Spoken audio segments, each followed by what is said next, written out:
Como saben, el caso de Ana Amélie fue tendencia durante varias semanas y ya en este momento ha dejado de serlo. Así que aparentemente ya hemos analizado los puntos más importantes y hemos hecho transmisiones o videos de casi 2 horas, profundizando bastante, tocando diferentes puntos importantes. Entonces, una cosa que han estado pidiendo recientemente ha sido un resumen, un video que contenga los puntos más importantes. Así que por eso estoy llevando a cabo este video en este momento. Pero lo que debes de tener en cuenta es que este video puede tener bastantes cortes bruscos porque está basado en uno de los videos que llevamos a cabo, tratando los puntos más importantes y profundizando mucho en ellos. Así que vamos a quitar todo aquello que tenga que ver con el contexto, y si no tienes idea de qué estamos hablando, si no conoces el caso de Ana Amélie a profundidad y no entiendes por qué decimos ciertas cosas, sería mucho más conveniente que te regreses y analices los videos anteriores, ¿ok? Porque aquí va a haber bastantes cortes bruscos, quizás saltemos de un punto clave a otro, y si no tienes todo el contexto anterior, simplemente te vas a confundir. No vas a entender por qué señalamos ciertas inconsistencias, por qué ciertas cosas decimos que son mentira, y como tal no son mentiras de la persona que te imaginarías o del grupo de personas que te imaginarías. Y pues mucho menos tendrías la idea de por qué estoy diciendo eso, de quién demonios soy yo, y mucho menos vas a entender quién es mi tía Simona, a quien de cariño le decimos Mona. Así que vamos a empezar con este video que se enfoca más en concentrar toda la información importante sobre este caso, ¿ok? Así que ya sabes, deja tus comentarios, deja tu me gusta, comparte el video, suscríbete si no lo has hecho y sobre todo, tus manos en oración. ¡Amélie! ¡Amélie! Según los amigos de Amélie, nadie sabe con quién supuestamente quedó de verse en el ajusco. Lo que sí saben es que no descansarán hasta encontrarla. ¡Amélie! ¡Amélie! Nos encontramos acá en la Fiscalía de la Ciudad de México con Leonardo, el hermano de Ana Amélie, estudiante de la Facultad de Ciencias, desaparecida hace más de una semana, después de una muy importante movilización para exigir la aparición con vida de Ana. Y bueno, queremos aprovechar para que Leonardo nos puedas contar un poco sobre el caso, ¿no? De tu hermana, ¿no? En el marco de pues una crisis de desapariciones en el país que sabemos que es alarmante. Y bueno, ustedes cómo ven la situación, cómo han sido las últimas semanas. Sí, pues desde hace 11 días, que fue pues la última fecha en la que vimos a mi hermana, la fecha en la que desapareció, el sábado 12 de julio, comenzamos pues primero a llamar al Locatel, tratar de localizarlo en algún lado, porque ya eran las 8 de la noche y no llegaba. Como seguían sin respondernos, seguíamos sin saber nada, pues a las 11, bueno, de 11 a 2 de la madrugada del día siguiente, del domingo, nos movilizamos hacia la Ajusco, la zona de la Ajusco, donde pues fue la última vez donde estuvo ella, en el circuito montañoso, y comenzamos la búsqueda aproximadamente a las 3 de la mañana, en lo que las brigadas de búsqueda nos hacían preguntas, nos entrevistaban, nos pues interrogaban básicamente, y pues bueno, comenzamos esa noche las búsquedas. De ahí pues recién tuvieron que posponerse un momento porque bueno, no posponerse, de hecho hay todavía gente que está buscando. Realmente el problema es aquí que algunas autoridades o algunas brigadas de la fiscalía no han estado allá en el lugar porque pues se están llevando en paralelo investigaciones y pues búsquedas. O sea, de varios casos de desaparición, ¿o? Bueno, es que como de hecho en una de las búsquedas se encontró un cuerpo pues de un varón, pues también están ellos como con ese tema, ¿no? Y sí, pues ahora sí que tienen que investigar de varias cosas. Y bueno, si nos pudieras contar un poco sobre la movilización del día de hoy, ¿por qué les pareció importante convocarla? ¿Quiénes acudieron al llamado? Sí, pues principalmente fue la comisión de la Facultad de Ciencias, de la Comisión de Biología, que fueron los que organizaron esta marcha. Realmente pues nos gustó mucho el hecho de que nos quisieran apoyar con esto debido a que es necesario difundirlo, es necesario que la gente pues se entere, que se escuche esto que es un problema, porque también pues las autoridades no se han movilizado y estamos pidiendo precisamente más apoyo de la Fiscalía, que se agilicen los procesos e incluso apoyo de la presidenta. Y bueno, ya por último, si nos quieres contar un poco cuál es la exigencia que están trayendo el día de hoy a la Fiscalía y si han tenido algún tipo de respuesta. Sí, pues principalmente lo que les pedimos, los que les estamos exigiendo es que se apuren, ¿no? Ahora sí que dejen de dar altas a los procesos debidos que refieren a la búsqueda e investigación de mi hermana, agilicen los procesos e incluso pues dejen de posponer las búsquedas, dejen de posponer todo lo que hemos estado intentando hacer constantemente y diariamente, y mi papá y yo pues desde el primer día empezamos, que dejen de, ahora sí que de hacerse idiotas, ¿no? De una forma más sencilla de decir. ¿Algo más que quieras agregar?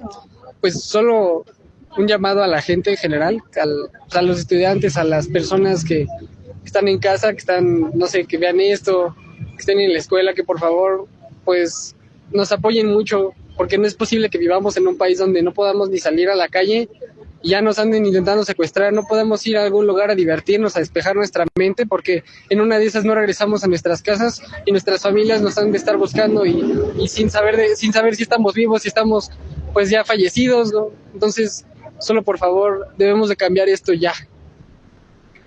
Bueno, desde la Izquierda Diario México nos sumamos a este llamado de Leonardo. Consideramos que es urgente construir un gran movimiento en las calles para frenar la enorme crisis de desapariciones y que no nos vuelvan a arrebatar a ningún compañero, compañera ni compañera más. Lo que nos prometieron fue tener a mi hija, Ana Meli, viva, pero pues conforme pasa el tiempo, la verdad es que dices, ¿en verdad van a poder cumplir eso? Han pasado 2 semanas y los padres de Ana Meli García siguen sin saber nada de su hija, desaparecida el pasado 12 de julio en el Ajusco, en la alcaldía de Tlalpan. Quiero que pausen y repitan esa palabra en su cabeza. Prometieron. Mi sobrino lo cazó al vuelo. Esa palabra no pertenece al vocabulario de una víctima, pertenece al vocabulario de una negociación. Una madre desesperada habla de fe, de esperanza, de exigencias, de súplicas. Pero no habla de promesas cumplidas. Una promesa, mis papacitos, es el resultado de un diálogo, es la confirmación de un acuerdo entre dos partes.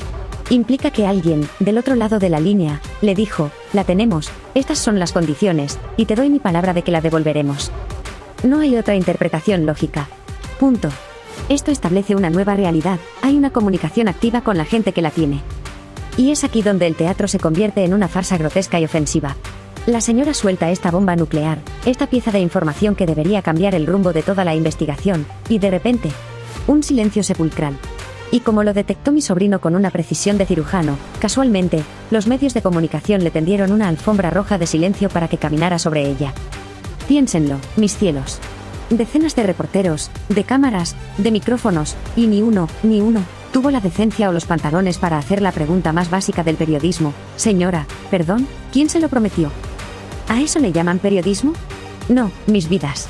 Eso es ser un cómplice. Ese silencio coordinado solo puede significar dos cosas, o le tienen pánico a la persona que está detrás de la promesa, o son parte del circo, cuidando la exclusiva y no queriendo molestar a la familia para que les sigan dando entrevistas. Miedo o negocio, el resultado es el mismo, encubrimiento. Así que vamos a decirlo con todas sus letras, quítense de la cabeza la idea de una búsqueda. Es un insulto a nuestra inteligencia. Lo que estamos presenciando desde que se pronunció esa palabra es la crónica de un pacto. Cada búsqueda, cada declaración, cada lágrima a cámara es parte de una actuación, una espera controlada diseñada para mantener al público mirando hacia la montaña, mientras el verdadero acuerdo, el que realmente importa, se lleva a cabo en la más profunda oscuridad. Como bien señaló mi sobrino, la madre de Ana Meli nos avienta la palabra prometieron, y luego se esconde detrás de un silencio muy conveniente. No nos dice quién, ni cómo, ni bajo qué condiciones. Y la pregunta más venenosa de todas, ¿en qué país? ¿Les suena a locura? A ver, mis papacitos, dejen de pensar como gente normal por un segundo y empiecen a pensar como criminales. Usen la cabeza conmigo. La propia familia nos ha dado, sin querer, el mapa completo de esta operación. Recordemos el dato clave, esa pieza que hace que todo explote. Ana Meli desaparece 4 días después de regresar de Estados Unidos, donde estuvo un mes entero con su mamá. ¿De verdad se van a tragar el cuento de que eso es una simple casualidad? Por favor. Un mes no son vacaciones. Un mes, lejos de todo, es un centro de operaciones. Es el tiempo perfecto para montar un cuarto de guerra, para planear cada detalle de una salida limpia, sin dejar cabos sueltos, sin que nadie en tu entorno habitual se dé cuenta. El plan de ir al Ajusco no fue una ocurrencia de una noche de aburrimiento. Esa es la historia para la gente que todavía cree en los Reyes Magos. Esa excursión, mis amores, fue el acto final, la ejecución de un plan meticulosamente diseñado durante 30 días en un país donde las comunicaciones y los movimientos son mucho más difíciles de rastrear desde México. Se repartieron los papeles, se ensayó el guión, se preparó la coartada. Y es aquí donde la pregunta de mi sobrino, ¿en qué país?, se vuelve una daga helada. Porque si el plan se hizo allá, lo más lógico es que la entrega también esté pactada para ocurrir allá. Usar el Ajusco como un gigantesco escenario para una desaparición mediática, generar un caos controlado aquí, para que Anna Amelie pueda cruzar una frontera discretamente y reaparecer en otro lugar, bajo otra identidad, cuando todo se haya enfriado. Y mientras toda esta operación de nivel internacional se llevaba a cabo, ¿qué nos mostraban aquí en México para mantenernos entretenidos? Una comedia. Una supuesta búsqueda en el Ajusco. Y aquí es donde quiero que entiendan la magnitud de la burla. Investigué un poquito, mis cielos, para que vean el nivel de descaro. El Ajusco no es un parquecito. Sus barrancas, como la del Coconetla o la del Tarumba, tienen caídas de cientos de metros, pendientes casi verticales de roca volcánica resbaladiza. La vegetación es tan densa que se traga la luz del sol al mediodía, y oculta grietas donde podría desaparecer un camión entero, no solo una persona. Para explorar esos lugares de verdad se necesita equipo de rappel, expertos en rescate alpino y arriesgar la vida a cada paso. Y entonces, ¿qué nos enseñan en la tele? ¿Qué nos presume la familia? ¿Qué están buscando? Pero, como bien lo intuyó mi sobrino, ¿dónde buscan? Los vemos dando vueltas por los senderos turísticos, por los caminos por donde pasa hasta el señor de los elotes los domingos. Caminan por las zonas accesibles, gritando su nombre para la cámara en lugares donde ya pasaron 1000 personas. No nos engañemos, mis amores. Eso no es una búsqueda. Es una actuación. Es un montaje para las noticias. El objetivo no es encontrarla. El objetivo es que el público los vea buscando, que les tengan lástima y que nadie se atreva a cuestionar la historia. La sofisticación del plan que se armó en el extranjero, contrastada con la ridiculez de la supuesta búsqueda aquí, es la prueba definitiva de que todo es una farsa. La búsqueda es simplemente parte de la coartada. Un acto más en este teatro del absurdo. Pues menos la mamá de Anna Amelie, pero vemos que para la televisión podemos ver cómo está gritando ahí en esa zona que es una de las zonas más accesibles para buscarla. Casi esperando que le diga, después de 3 o 4 semanas, aquí estoy. Aquí estoy siendo sexy, irresistible, pero bueno, ya sabéis que es algo que yo no controlo, me sale solo y... ¿No? Ahora, también tenemos el otro punto, la historia oficial, que habla acerca del grupo de amigos con el que iba a subir y que se canceló eso de última hora. ¿Casualidad? Pero la verdad es que cuando se le pregunta al círculo cercano de Anna Amelie, a sus amigos de verdad, a las personas que se esperaría tuvieran conocimiento de quiénes eran esos amigos, pues nadie sabe quiénes eran esos amigos. Y sus papás pues mucho menos. Así que a final de cuentas pudo haber sido simplemente un invento por parte de Anna Amelie, suponiendo que ella en ese momento sí haya mencionado a los amigos, o simplemente fue parte de todos los cambios que ya hemos mencionado en ocasiones anteriores. La historia de los amigos fantasma no es una simple inconsistencia en el caso de Anna Amelie. Es el virus original, la infección primordial a partir de la cual todo el resto del sistema se ha podrido. Cada declaración extraña, cada búsqueda inútil, cada lágrima a cámara, son solo los síntomas de esta enfermedad inicial. Y la pregunta que debemos responder es, ¿quién fue el paciente cero? ¿Quién desató esta plaga de mentiras? Escenario 1. Anna Amelie fue la arquitecta de su propia mentira. Aquí hay que abandonar la imagen de la niña inocente, y empezar a pensar en ella como una operadora, una estratega de su propio destino, para bien o para mal. La especulación del doble fondo, más que un novio secreto. No seamos ingenuos, mis papacitos. Esto va más allá de un simple romance prohibido. Especulemos que Anna Amelie no solo tenía una relación secreta, sino una vida secreta. Pudo haber estado involucrada con alguien no solo mayor o desaprobado, sino alguien delictivo. Alguien que le ofrecía un mundo de emociones o lujos que su vida normal no le daba. El Ajusco, en este contexto, no es un lugar para un beso robado. Es un territorio neutral, una zona sin ley perfecta para transacciones, para encuentros que no pueden ocurrir bajo los ojos de la civilización. La mentira de los amigos no era una coartada de una sola vez, era, probablemente, el mecanismo que usaba de forma recurrente para mantener esa doble vida funcionando sin que sus padres se dieran cuenta. Ese sábado, la mentira no falló, pero el encuentro sí salió terriblemente mal. La especulación de la operativa, el plan gestado en el extranjero. Ahora, la versión más explosiva, la que conecta todo. Olvídense de que armó el plan en 4 días. Eso es un insulto a la inteligencia. Ese mes en Estados Unidos con su madre no fue un viaje de placer, fue un campamento de entrenamiento y planificación final. Aquí podemos especular que Anna Amelie no era una simple joven, sino quizás una recluta. ¿Reclutada por quién? Por una secta, por una red de trata con promesas de una nueva vida, o incluso por un grupo con el que quería escapar de una situación familiar que desconocemos. Durante ese mes, lejos de México, tuvo tiempo de recibir instrucciones, de coordinar la logística de su propia extracción.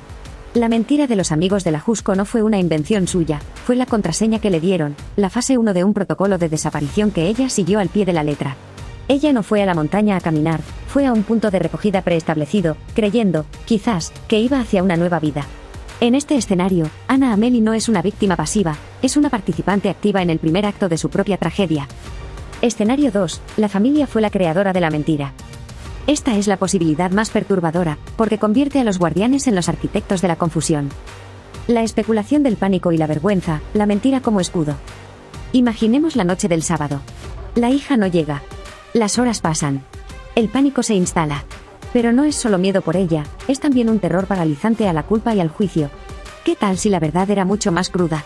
Quizás sabían que iba a ver a alguien peligroso y no la detuvieron.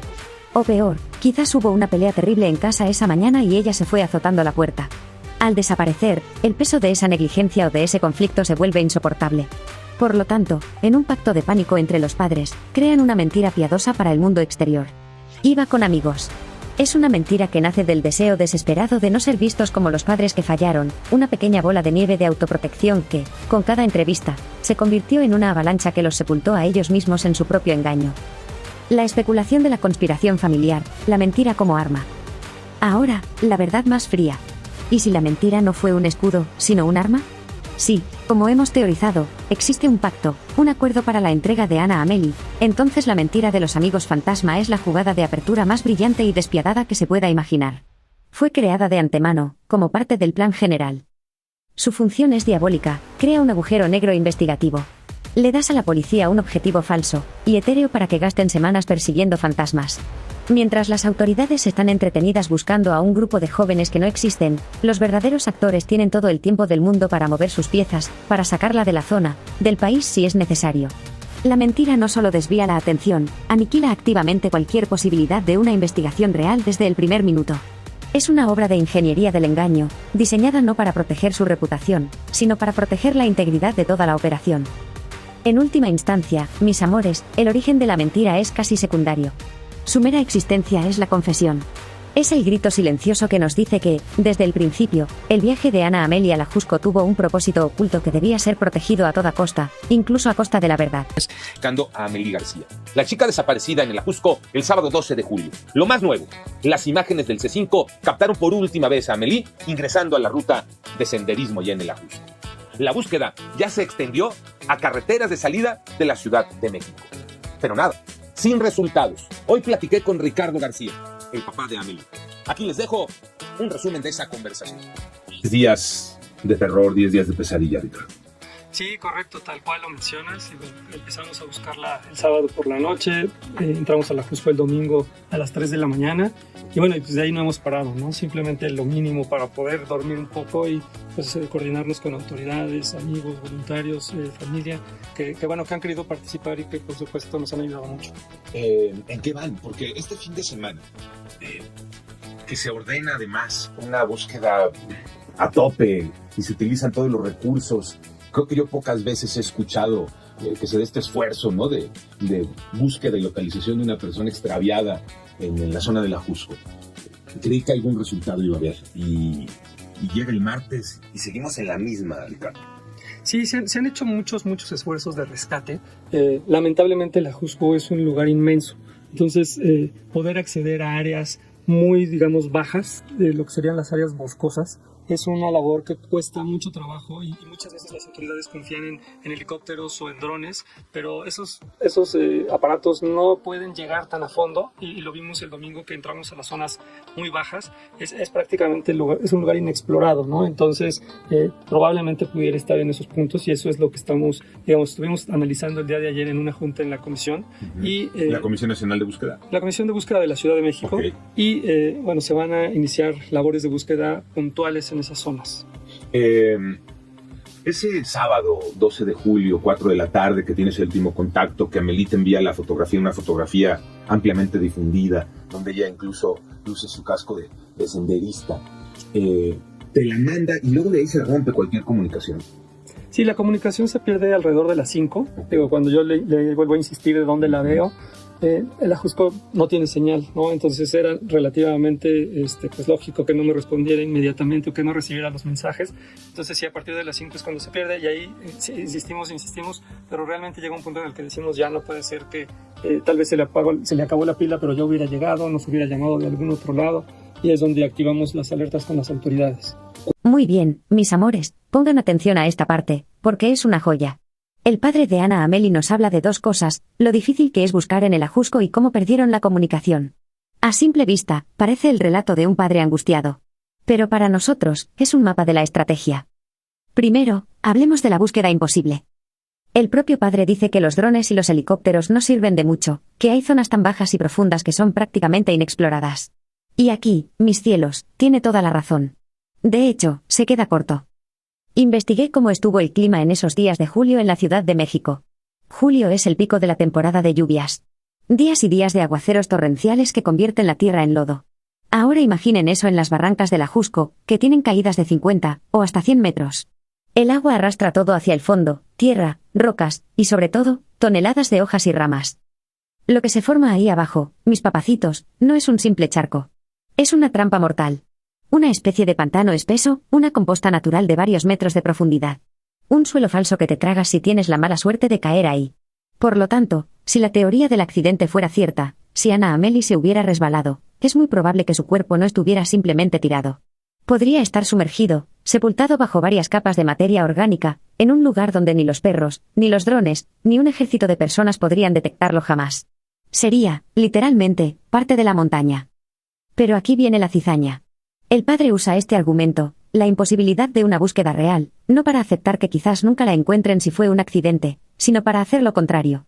Lo usa para después poder decir, como buscamos por todos lados y no la encontramos, entonces no fue un accidente.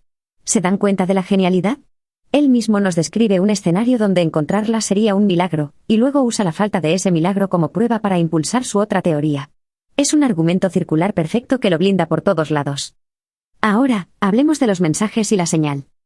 El padre nos cuenta cómo se perdió la comunicación alrededor de las 5 de la tarde y cómo, lógicamente, no se preocuparon al principio porque el Ajusco no tiene señal. Esto es verdad. El Ajusco es una zona de silencio, un agujero negro para las telecomunicaciones. Pero para un padre normal, esa falta de señal sería el principal motivo de terror, la razón número 1 para decirle a su hija no vas. En esta historia, sin embargo, la falta de señal no parece un peligro, parece una característica conveniente. Piénsenlo desde la perspectiva de nuestro análisis, desde la lógica de un plan. Si quieres desaparecer del mapa, si quieres encontrarte con alguien sin que te puedan rastrear, ¿qué necesitas? Un punto ciego. Un lugar donde puedas apagar el celular y volverte un fantasma. El Ajusco no es un obstáculo para el plan, mis amores, el Ajusco es el plan.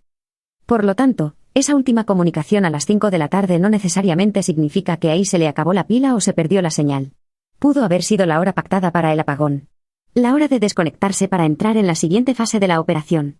El relato posterior del padre sobre insistimos y cómo la preocupación fue creciendo, es la actuación necesaria. Es el guión que tienes que seguir para que, cuando finalmente llames a las autoridades, la cronología de un padre preocupado parezca real y creíble. En conclusión, los dos problemas que el padre menciona, la dificultad de la búsqueda y la falta de señal, son, en realidad, los dos activos más valiosos para la narrativa que han construido. Les permite argumentar que no fue un accidente y, al mismo tiempo, justifica el por qué nadie pudo rastrearla.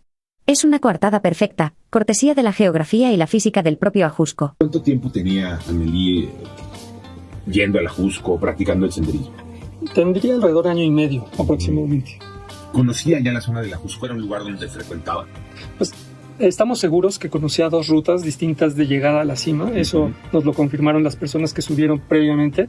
Entonces sí, esa certeza, bueno, la tenemos. El lugar es muy grande y realmente pues para conocerlo tienen que pasar muchos años. Oye, El entrevistador le pregunta algo muy directo, ¿conocía ella el Ajusco? Y el padre, en lugar de dar una respuesta clara, nos da una respuesta de político. Una respuesta que parece decir una cosa, pero que en realidad prepara el terreno para cualquier escenario. Escuchen lo que dice. Por un lado, nos asegura que sí, que era una experta, o casi, estamos seguros que conocía 2 rutas distintas de llegada a la cima.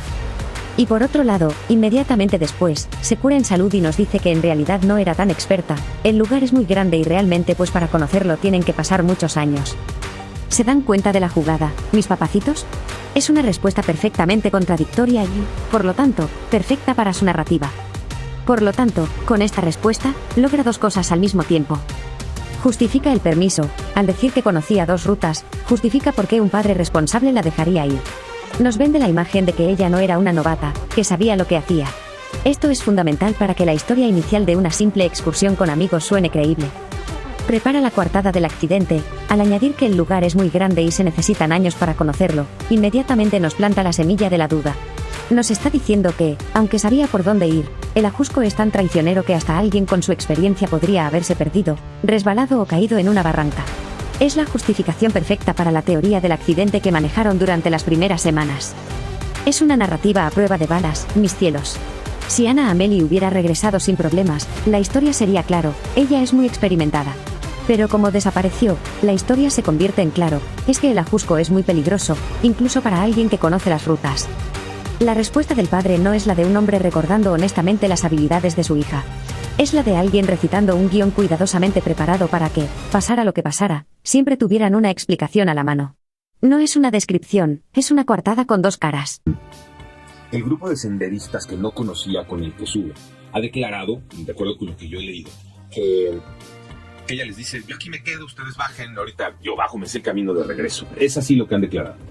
Supuestamente eso es lo que ellos reportan. Digo, ¿por qué supuestamente? Mira, hay muchas versiones, digamos, muchas cosas que no se han confirmado, incluso las personas, pues, por seguridad o por no querer involucrarse, pues muchas veces pueden limitar, no sé, las versiones de lo que ven, ¿no? Entonces, ahí, digamos, nosotros confiamos de primera instancia en lo que nos comentan, pero bueno, ya será labor de las fiscalías validar que así haya sucedido. Cuando el entrevistador le pregunta por lo que declararon los senderistas, esa famosa frase de yo aquí me quedo, ustedes bajen, la reacción de un padre normal sería una de dos, o se aferra a esa frase como la última pista que tiene, o la descarta con dolor diciendo mi hija no haría eso. Pero el padre de Anna Amelie no hace ninguna de las dos. Hace algo mucho más calculado. Su primera palabra es supuestamente. Detengámonos ahí, mis amores. Supuestamente. Esa palabra no es de un padre buscando la verdad, es de un abogado desacreditando a un testigo. En lugar de tomar esa declaración como un clavo ardiendo, su primer instinto es sembrar la duda. Es decirnos a todos, no les crean. Y para que no quede duda de su intención, él mismo se justifica, las personas pues por seguridad, o por no querer involucrarse, pues muchas veces pueden limitar las versiones de lo que ven. ¿Se dan cuenta de la jugada maestra? Él mismo, el padre de la víctima, nos está dando las razones por las cuales no deberíamos confiar en los únicos ojos que vieron a su hija al final. Es una maniobra de invalidación preventiva. Por lo tanto, la pregunta que nos hacemos no es, ¿qué dijeron los senderistas?, sino, ¿por qué el padre de Anna Amelie tiene tanto interés en que no les creamos? La respuesta, mis papacitos, es aterradoramente simple. Si estás siguiendo un guión, si estás gestionando un pacto, lo último que necesitas es un testigo independiente y creíble que pueda salirse de la narrativa que tú controlas. ¿Qué tal si uno de esos senderistas hubiera dicho, nos contó que esperaba a alguien en una camioneta roja? Esa simple frase destruiría todo el teatro del accidente y de la búsqueda en la montaña. Al decir supuestamente y al insinuar que los testigos mienten por miedo, el padre no está buscando pistas. Está envenenando el pozo. Está asegurándose de que, si en el futuro aparece un testimonio que no se alinea con su versión, el público ya esté predispuesto a dudar de él. No es la reacción de un padre desesperado por cualquier dato.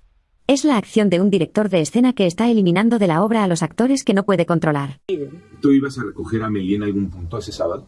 Sí, así como la dejé, me iba a poner de acuerdo con ella para recogerla en un punto, no quedamos en específico, ya en un punto en la ciudad. Y aquí tenemos ese momento que hemos mencionado en varias ocasiones. No quedamos en un punto en específico, pero sí menciona que le iba a recoger en un punto de la ciudad. Y sí, obviamente esto en situaciones normales sería un dato común y corriente sin mayor importancia.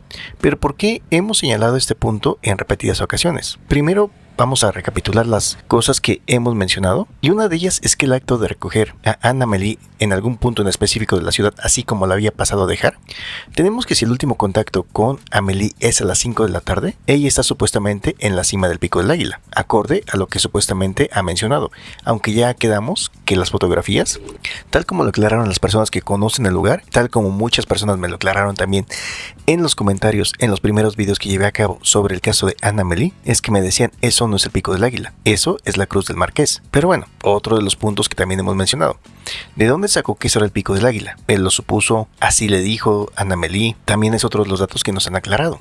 Y que podrían decir, ¿y qué demonios tiene eso de importante? Sí, es que lógicamente es muy importante el hecho de ubicar el punto en el que se toma la fotografía y a partir de ahí, cuando se queda supuestamente esperando a una persona. Aunque digan sí, pero para el caso sería lo mismo, ¿no? Es como si pusiéramos de ejemplo estaciones del metro y que mencionáramos sí, pero pues la distancia, ¿qué cuánto puede ser? El hecho de que te diga que fue en la estación Bellas Artes o que fue en la estación Zócalo. Y no, la respuesta es que sí influye. Y más cuando hablamos de esos territorios. Aparte de lo que hemos dicho, ¿de dónde sacó esa información? Ana Meli se lo mencionó en el mensaje. ¿Él supuso que era ahí o simplemente fue algo que fueron adaptando con el paso del tiempo?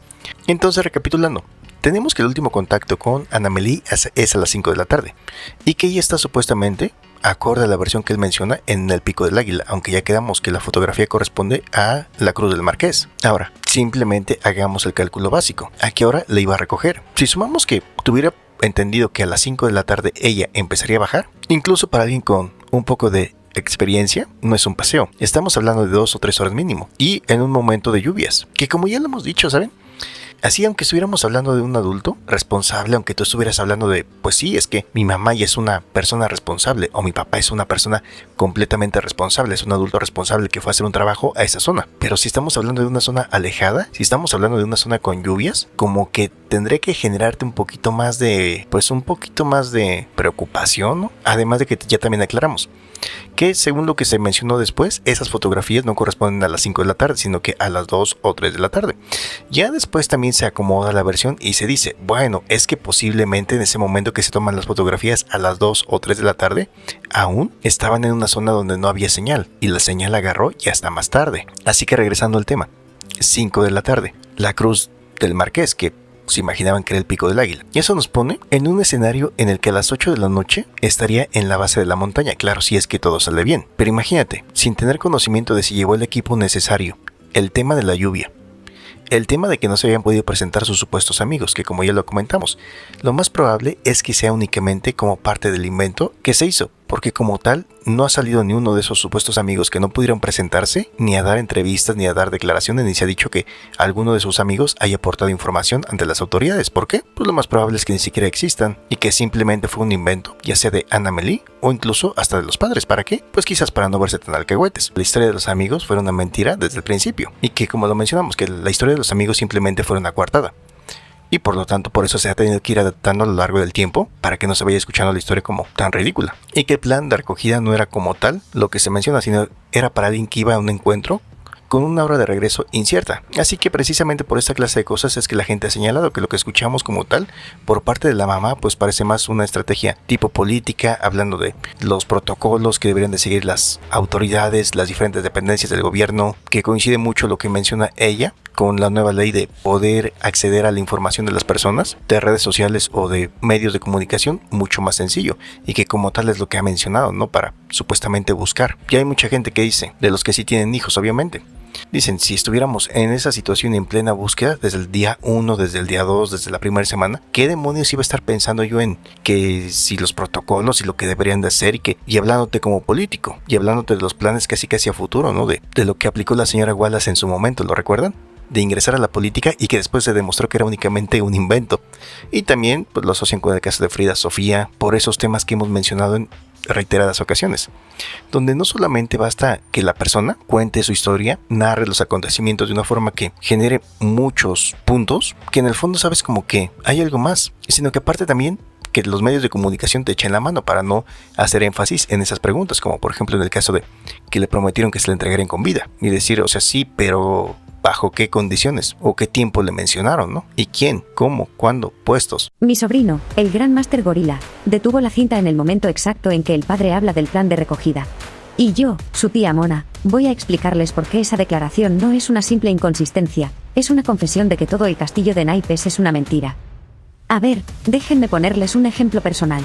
Cuando yo me pongo de acuerdo con mi gorilón consentido para recogerlo de una de sus locuras, no le digo nos vemos por ahí, mi amor. Por favor. Un plan de verdad, mis cielos, es un plan militar. Es, te quiero a las 7 en punto en la caseta de la Pluma, junto al albergue alpino. Si a las 7:15 no te veo, empiezo a llamar. Si a las 7:30 no contestas, te cae el ejército. Nuestra palabra clave es plátano macho. ¿Entienden? Un plan real tiene coordenadas, tiempos, protocolos de emergencia. Ahora, escuchen de nuevo al padre, no quedamos en un punto en específico, ya en un punto en la ciudad. Esto no es un plan. Es un insulto. Y aquí es donde vamos a desmenuzar la geografía de su mentira. El Ajusco no es un jardín. Es un monstruo de más de 900 hectáreas, un laberinto de senderos, cañadas y picos. Hablar del Ajusco es como hablar de una ciudad entera. Y aquí viene el primer error garrafal que delata al mentiroso. Mi sobrino lo señaló, y es crucial, el padre dice con toda seguridad que la foto es en el Pico del Águila. Pero cualquiera que haya subido sabe que ese lugar es la Cruz del Marqués. No es un error menor, mis papacitos. Son dos cumbres distintas. Es como decir que viste a alguien en el Ángel de la Independencia cuando en realidad estaba en el Monumento a la Revolución. Es el tipo de error que comete alguien a quien le contaron un guión, pero no se lo aprendió bien. Es la prueba de que su conocimiento del supuesto pasatiempo de su hija es superficial, de oídas, una historia que le contaron. Ahora, construyamos el escenario de pesadilla que este plan implicaba, para que entiendan la magnitud del absurdo. Son las 5 de la tarde. Ana Amelie está en la Cruz del Marqués, sola, porque sus amigos nunca llegaron y el grupo de la foto ya se fue. Empieza a descender. Como bien lo dijo el padre, el lugar es inmenso y traicionero. El descenso, incluso para alguien con algo de experiencia, le tomará unas 3 horas, y eso siendo optimistas. Son las 8 de la noche. Ya es de noche. Completamente oscuro. Ella llega a la base del sendero, en algún punto de la carretera Picacho-Ajusco. Está agotada, probablemente mojada por la lluvia de julio, y completamente sola en una carretera sin alumbrado público, famosa por ser territorio de nadie. ¿Y ahora qué? Según el plan, tiene que llegar a un punto en la ciudad. ¿Cómo? ¿Va a pedir un aventón en plena noche en una de las carreteras más peligrosas? ¿Va a caminar kilómetros en la oscuridad hasta encontrar una base de transporte público, que a esa hora es escaso y peligroso? Imaginemos que tiene suerte y logra subirse a una combi. El trayecto hasta Periférico o cualquier punto céntrico es de, por lo menos, otra hora, si no es que más con el tráfico de una noche de sábado lluviosa. Son las 9:30 o 10 de la noche. Finalmente llega a un punto de la civilización. Sola, de noche, después de una paliza física de 8 horas, para esperar a que su papá la recoja en un lugar que no habían especificado. Díganme ustedes, mis amores, ¿eso les suena a un plan real? ¿O les suena a un guión tan mal escrito que se desmorona en cuanto le aplicas un poco de lógica y un mapa? La única conclusión posible, la única verdad que queda después de exponer este disparate, es que nunca hubo intención de recogerla porque la historia de la excursión era la fachada. Era la coartada para un plan completamente diferente, un plan que no necesitaba detalles logísticos porque su final no era un regreso a casa, sino una desaparición. ¿En qué país? Quienes sube a Amelie, se dijo, no los conocía. Ahí se conocen y suben. Como puede ocurrir, ¿no? En muchas situaciones cuando uno va a ese tipo de actividades del senderismo, de la bici de montaña, que te subes con alguien pues, que no conoces y que ahí, compartiendo el gusto por la actividad, ahí te subes. Pero ya los tienen identificados a ese grupo de senderistas con los que se une y llega al Pico del Águila, con los que se toma una fotografía, ya la fiscalía los tiene identificados, les tomó declaración, los tiene ubicados. ¿Qué sabes de eso, Ricardo? Hasta la mañana de ayer nos indican que no los han, digamos, entrevistado, no les han tomado una declaración, están en ese proceso. A ver.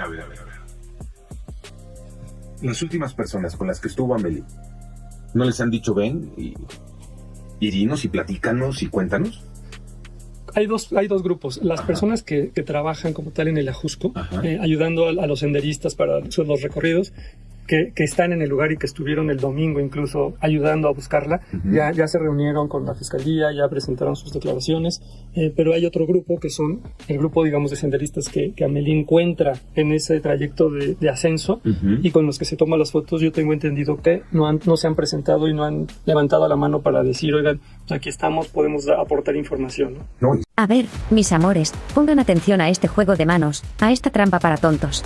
Al principio de todo este circo, ¿qué nos dijeron? Nos vendieron la idea de que Ana Amelie había subido con un grupo de senderistas, que la habían acompañado, que habían compartido el camino. Una historia que, aunque triste, sonaba plausible. Pero la verdad, como siempre en este caso, es mucho más escurridiza. Con el tiempo, esa historia se fue deslavando. Resulta que no subió con ellos. Que en realidad ella subió sola, porque sus amigos fantasma le cancelaron, y que a este otro grupo se lo encontró de pura casualidad en la cima, y se unió a ellos solo para la foto. ¿Se dan cuenta del cambio? Es un giro de 180 grados. Pasamos de iba acompañada a estaba sola y se tomó una foto con extraños. Y en medio de toda esa confusión, la madre de Ana Amelie suelta una frase que es una mentira monumental, una mentira diseñada para apuntalar la farsa. Ella asegura que nadie sube solo al Ajusco. Por el amor de Dios. Esa afirmación es una falsedad que se puede desmentir con una simple visita a la montaña un fin de semana.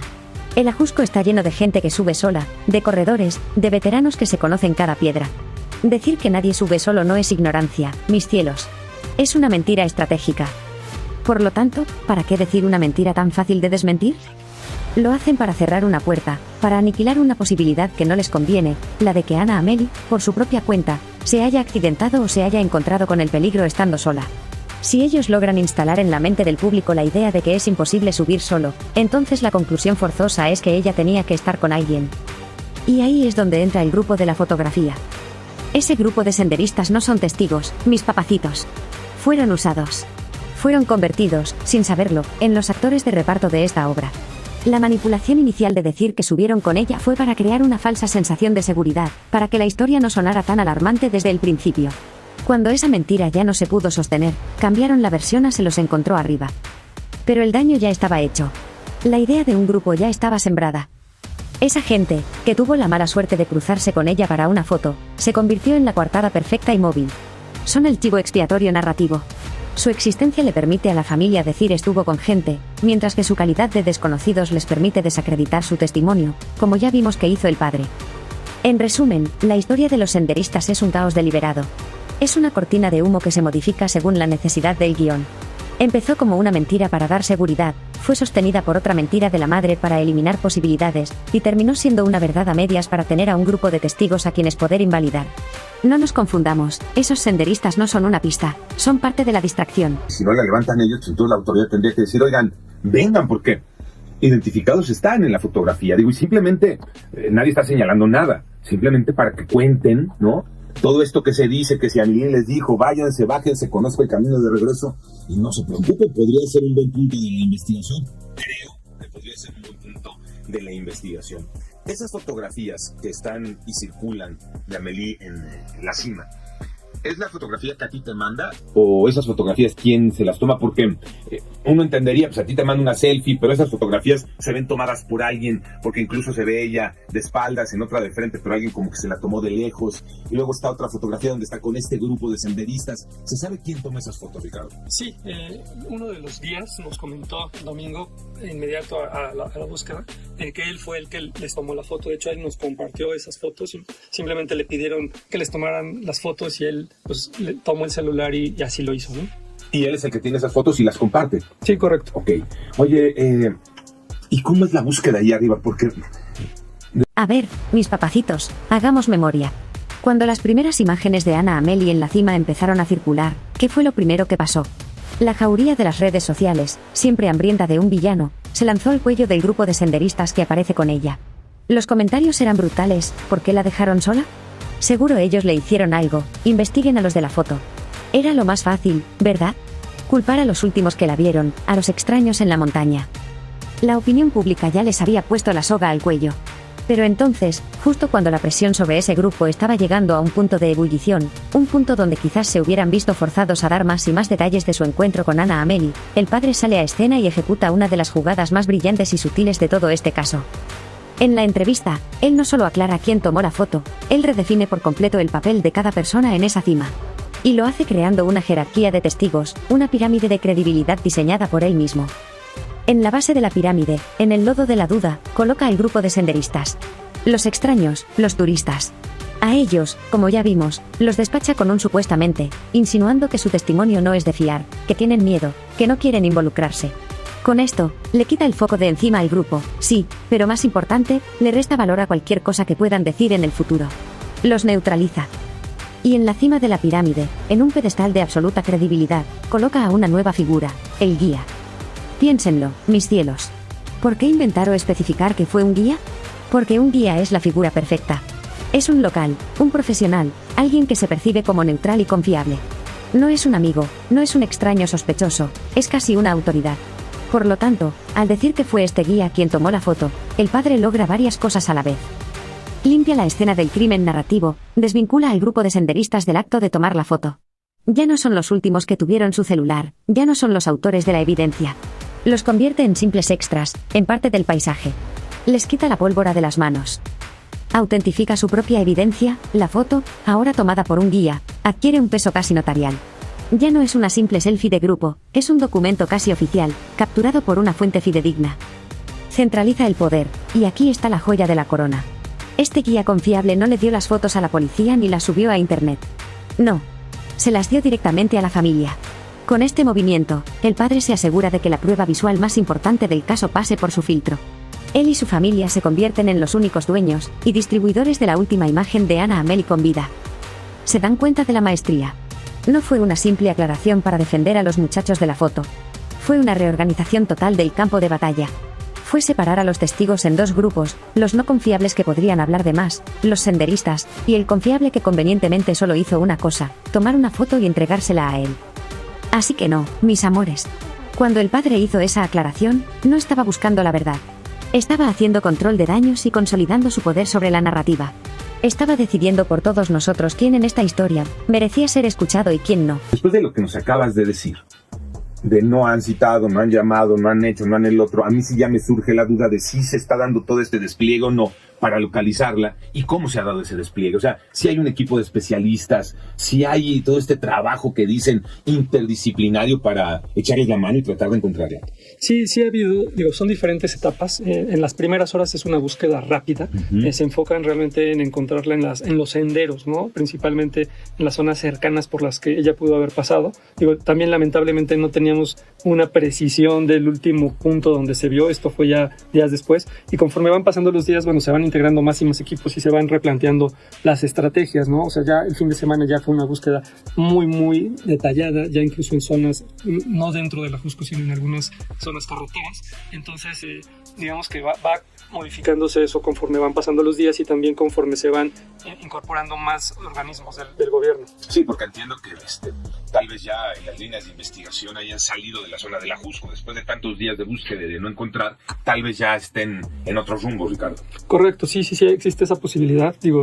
La primera, opción era buscarla adentro, pero bueno, también ya se iniciaron labores en otras zonas. Antes de este sábado de terror, algo que Amélie te hubiera compartido, te hubiera dicho, algo extraño, algo raro, Ricardo. No, realmente no, eso es digamos que algo también sorprendente, ¿no? Que no había ninguna señal, realmente bastante normal todo. Y se me hizo relativamente común poder ir un sábado a dar una vuelta con tus amigos a un lugar donde ella ya conocía, ¿no? O sea, no notamos algo raro, puesto que si no hubiéramos evitado eso, no lo hubiéramos dejado, pero realmente no había así una señal de alarma, ¿no? ¿Esos amigos los conocías?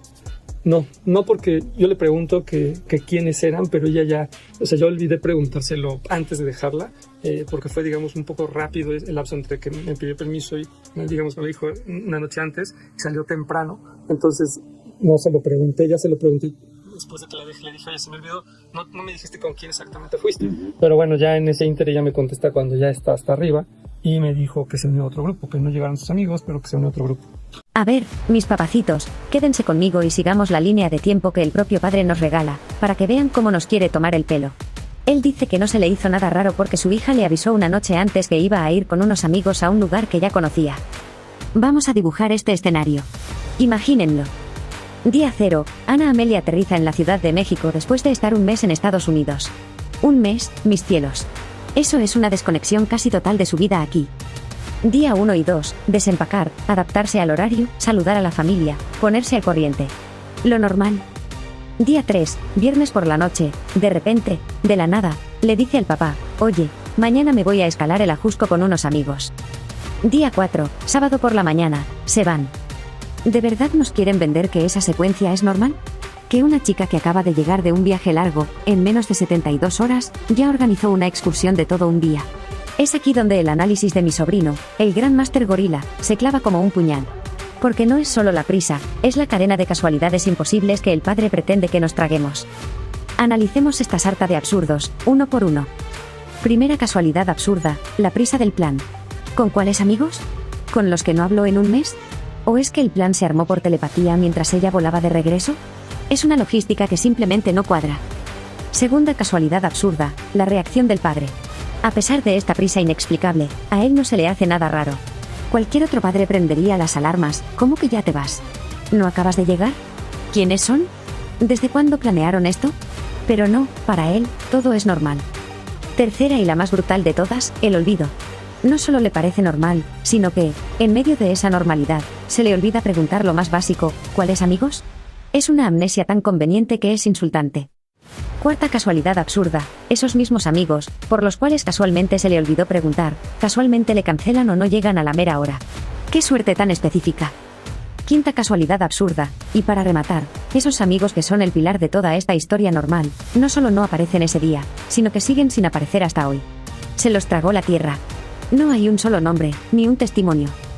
A ver, mis amores, esto no es una cadena de casualidades. Esto es un guión. Y uno muy mal escrito. Déjenme ponerles un ejemplo para que lo entiendan. Es como si su hijo, que vive en otra ciudad, llega a visitarlos, y a los 2 días les dice, mañana me voy de viaje en carretera a la Sierra de Guerrero con unos amigos. Y ustedes le responden, ah, qué normal, mi hijito, y sin siquiera preguntarle los nombres de esos amigos, le prestan el coche y le dan dinero para la gasolina. ¿Verdad que suena a una locura? ¿Verdad que ningún padre en su sano juicio haría eso? Por lo tanto, cuando el padre de Ana Amelie nos dice que no se le hizo raro, no nos está diciendo la verdad. Nos está recitando su papel. El papel del padre confiado y relajado. Pero esa actuación se cae a pedazos cuando te das cuenta de que su supuesta normalidad se basa en un plan hecho al vapor, con un grupo de amigos fantasma que ni él conoce y que convenientemente desaparecieron del mapa. Su declaración de que todo era normal es, paradójicamente, la prueba más contundente de que todo en ese día fue profundamente anormal y premeditado. Antes de este sábado de terror, algo que Amelie te hubiera compartido, te hubiera dicho, algo extraño, algo raro, Ricardo. No, realmente no, eso es digamos que algo también sorprendente, ¿no? Que no había ninguna señal, realmente bastante normal todo, y se me hizo pues, relativamente común poder ir un sábado a dar una vuelta con tus amigos a un lugar donde ella ya conocía, ¿no? O sea, no notamos algo raro, puesto que si no hubiéramos evitado eso, no lo hubiéramos dejado, pero realmente no había así una señal de alarma, ¿no? ¿Esos amigos los conocías? No, porque yo le pregunto que quiénes eran, pero ella ya, o sea, yo olvidé preguntárselo antes de dejarla, porque fue, digamos, un poco rápido el lapso entre que me pidió permiso y, digamos, me lo dijo una noche antes, salió temprano, entonces no se lo pregunté, ya se lo pregunté después de que le dije, oye, se me olvidó, no me dijiste con quién exactamente fuiste, pero bueno, ya en ese ínter ella me contesta cuando ya está hasta arriba, y me dijo que se unió a otro grupo, que no llegaron sus amigos, pero que se unió a otro grupo. Oye, entonces aquí, bueno, como lo mencionamos, tenemos que se le olvidó preguntarle, sin embargo tuvo toda la disposición de llevarla así, y ya hasta arriba es cuando le menciona que se unió a otro grupo. Y aquí es una de las cosas donde la gente se ha enfocado mucho en decir, es que entonces cómo es posible que no bajara con ese grupo. Y no, la respuesta es que no es tampoco de esa manera como lo platican. La cuestión es que simplemente coincidieron estando en la parte de, bueno, ya durante una parte de recorrido, y no es que hayan iniciado desde el principio hasta el final juntos. Y es otro de los puntos que ya hemos mencionado 1.000.000 de ocasiones antes. Esta frase de olvidé preguntarle quiénes eran sus amigos porque salió rápido. Por una parte venden la imagen de una Ana Amelie como una niña de casa, ¿no? Una joven responsable, que siempre lo que mencionan es universitaria, aunque ya se había salido y que solamente estuvo pues unos meses. Y en este caso, pues un padre que ante la idea de que su hija va a uno de los lugares más... El análisis de mi gorilón es brillante. Nos dice que el perfil de Ana Amelie que nos han vendido no corresponde con las acciones que nos describen. Y tiene toda la razón. En este caso, mis papacitos, no nos están presentando a una persona, nos están presentando a un personaje con 2 caras, y sacan la que más les conviene según la pregunta que les hagas. Es un perfil a la carta. Máscara número 1, la niña buena para las cámaras. Esta es la versión que usan para generar lástima y apoyo. Nos la pintan como la niña de casa, la estudiante responsable, la amante de la naturaleza que solo quería tocar las nubes. Es la víctima perfecta, casi una niña exploradora. ¿Por qué nos venden esta imagen? Porque es la que funciona en los medios. Es la que hace que la gente diga pobrecita, era una niña, es la que moviliza voluntarios para las búsquedas, y la que provoca que cualquiera que dude de la historia parezca un monstruo sin corazón. Es la Ana Amelie que necesitan para que el público se ponga de su lado incondicionalmente. Pero, y aquí viene la magia del engaño. Máscara número 1, la adulta independiente para justificar lo injustificable. En el momento exacto en que empiezas a hacer preguntas lógicas, en el que usas el cerebro y no el corazón, ¡zas! Le quitan la máscara de niña y le ponen la de adulta responsable. Pensemos en esto con un ejemplo, mis cielos. Imaginen que le preguntan al padre, oiga, señor, ¿cómo es posible que no supiera con qué amigos iba su hija a uno de los lugares más peligrosos de México? Si Ana Amelie fuera la niña buena, esa pregunta no tiene respuesta lógica. Pero con la máscara de adulta, la respuesta es fácil, es que ya era mayor de edad, tenía su privacidad, tomaba sus propias decisiones. Otro ejemplo, señor, ¿cómo es que tenían un plan de recogida tan vago y peligroso para su niño? Imposible de justificar. Pero con la máscara de adulta, la respuesta es, confiábamos en su criterio, ella era una mujer libre y sabía cuidarse sola. ¿Se dan cuenta del juego? Es una trampa perfecta. Para que lo entiendan mejor, es como si tu vecino te pide que le cuides a su perrito un fin de semana. El viernes te dice, ay, te lo encargo mucho, es un cachorrito indefenso, un bebé que no sabe ni cruzar la calle. Y tú lo cuidas con todo el esmero. Pero el sábado, el perro se escapa y muerde a alguien. Cuando le reclamas, el mismo vecino te contesta, ah, no, espérate. Es un perro guardián adulto, completamente responsable de sus actos. A ver, ¿en qué quedamos? ¿Es un cachorrito indefenso o un rottweiler adulto? No puede ser las dos cosas al mismo tiempo. Por lo tanto, esta dualidad en el perfil de Anna Amelie no es una simple contradicción de padres dolidos. Es la estrategia de manual de quien te está vendiendo una mentira. Te presentan a la víctima que más te convenga en cada momento para que nunca te detengas a cuestionar los agujeros gigantes en su historia. Si era una adulta tan libre, irresponsable que podía pasar toda la noche en la montaña con quien quisiera, entonces dejen de vendernos el cuento de la niña ingenua a la que el mundo sorprendió. Y si era la niña ingenua, entonces tienen que explicar la negligencia de haberla dejado ir a una misión suicida con un plan inexistente. No pueden tener las dos cosas. Mi gorilón hizo referencia a esos otros analistas que pululan por internet, y tiene toda la razón en estar asqueado.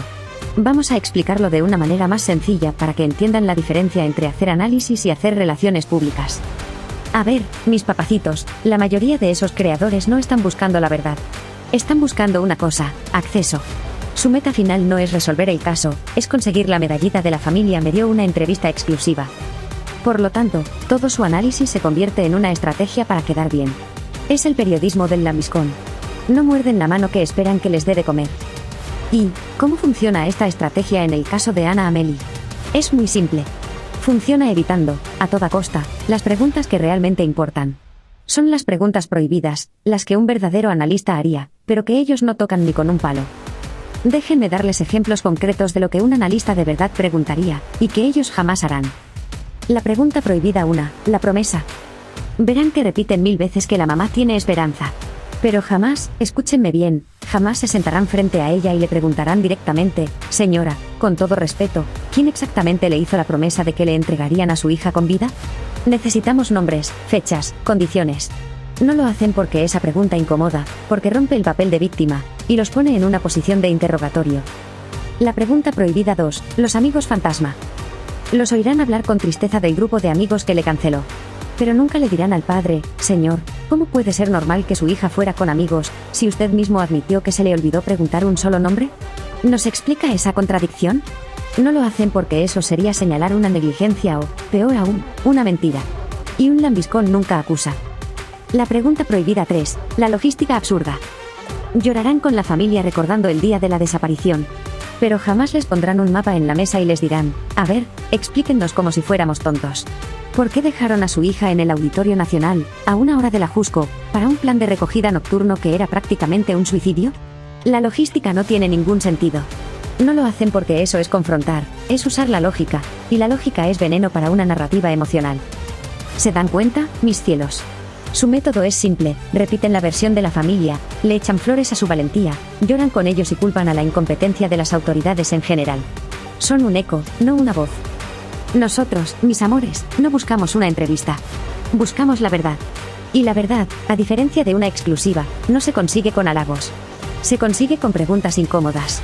Esa, y no otra, es la gran diferencia. Acaba de cumplir 20 años. Sí, el domingo. El domingo, ¿verdad? ¿Cómo pasaron el día, Ricardo? Pues buscándola. Yo en lo personal, yo me dediqué a buscarla prácticamente en una ruta de casi 7 horas y media, en unas zonas muy complejas, inexploradas. Y pues bueno, es lo que se necesita hacer en este momento. ¿Cómo? Y ayer yo me lo preguntaba, y aquí lo hemos cuestionado muchas veces, Ricardo. ¿Cómo se duerme, cómo se come, cómo se vive con una situación así? Sí, es realmente increíble, ¿no? Inimaginable. Yo he tenido la oportunidad de en estos días conocer a muchas personas que han pasado por esta situación de tener un familiar desaparecido, un hermano, un hijo, una madre, y verdaderamente sí es increíble, y de verdad de todo corazón les agradezco el apoyo, y también me gustaría que la gente hiciera más conciencia en esas personas que se la pasan días, meses, incluso años en la búsqueda de sus familiares, y muchas veces no les tomamos la importancia y no nos acercamos a ellos como deberíamos. ¿Te ha caído el 20 del momento en el que están? Como familia, como grupo. Pues mira, es difícil, ¿no? Es muy difícil que te caiga el 20 en estos momentos. Digo, sí, digamos que lo tratamos de asimilar de cierta forma, ¿no? Pero no sabemos en qué momento realmente vamos a alcanzar a comprender toda esta situación. Cuando platicas con las personas que han buscado, o que están buscando, o que te ayudan a buscar, o cuando platicas con los expertos, ya sean de gobierno o ya sean de grupos que se unen a la búsqueda, ¿qué te dicen? ¿Hay esperanza, Ricardo? Sí hay esperanza. Digamos que cada quien tiene un área de especialización muchas veces. Hay criminalistas, arqueólogos, rescatistas, buscadores, y entonces cada uno nos aporta un punto de vista diferente que nos ayuda como a enriquecer los escenarios y los análisis para ver las diferentes posibilidades, ¿no? de qué pudo haber pasado y dónde pueda estar, ¿no? Perdón, me regreso. Ahorita que te preguntaba si sabías con quién iba a ir, con el grupo de amigos que, de acuerdo con lo que se ha contado, la deja plantada y por eso sube con otras personas. Dices, no los conocías, no sabías con quién iba a ir a esa ruta. Pero otros amigos de Amélie que te digan, que te cuenten, que den alguna pista, algo, Ricardo.